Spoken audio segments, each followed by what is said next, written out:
Hi hello welcome to iCom media. మా videos కనుక మీకు నచ్చినట్లయితే దయచేసి మా ఛానల్ని సబ్స్క్రైబ్ చేసుకోండి. పవర్ స్టార్ పవన్ కళ్యాణ్ ప్రధాన పాత్రలో young and talented director Sujeeth దర్శకత్వంలో తెరకెక్కుతున్న గ్యాంగ్స్టర్ డ్రామా ఓజీ. ఈ సినిమాపై అభిమానుల్లో భారీ అంచనాలు నెలకొన్నాయి. పవన్ కళ్యాణ్ చాలా గ్యాప్ తర్వాత చేస్తున్న స్ట్రైట్ మూవీ ఇది. మ్యూజికల్ సెన్సేషన్ తమన్ సంగీతం అందిస్తున్న ఈ చిత్రంలో ప్రియాంక మోహన్ హీరోయిన్గా నటిస్తుండగా ఇమ్రాన్ హష్మి, అర్జున్ దాస్, శ్రీయారెడ్డి తదితరులు కీలక పాత్రలో కనిపించబోతున్నారు. పవన్ కళ్యాణ్ పుట్టినరోజైన సెప్టెంబర్ 2వ తేదీ త్వరలో రాబోతుంది. ఈలోగా ఈ చిత్రం నుండి ఏదైనా అప్డేట్ వస్తుందని అభిమానులు ఎంతో ఆసక్తిగా ఎదురుచూస్తున్నారు.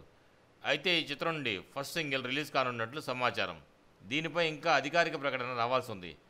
మరోపక్క ఫ్యాన్స్ మాత్రం ఈ క్రేజీ అప్డేట్ కోసం ఎదురుచూస్తున్నారు.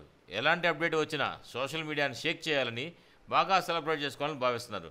మేకర్స్ ఎలాంటి అప్డేట్ ఇస్తారో వెయిట్ చేసి చూడాల్సిందే. అలాగే ఈ సినిమా ప్రొడ్యూసర్ డివివి దానయ్య గారు ఓజీ త్వరలోనే తిరిగి షూటింగ్ ప్రారంభం కాబోతుందని, రిలీజ్ కూడా అతి త్వరలోనే ఉండబోతుందని చెప్పారు. మరిన్ని టాలీవుడ్ అప్డేట్స్ కోసం మా ఛానల్ సబ్స్క్రైబ్ చేసుకోండి. మా వీడియోస్ కనుక మీకు నచ్చినట్లయితే లైక్ చేయండి, షేర్ చేయండి. మీ అభిప్రాయాలు కూడా మా కామెంట్ రూపంలో తెలియచేయండి. మరో వీడియోలో మళ్ళీ కలుస్తాను. అంతవరకు ఉంటాను. Bye bye. జై హింద్.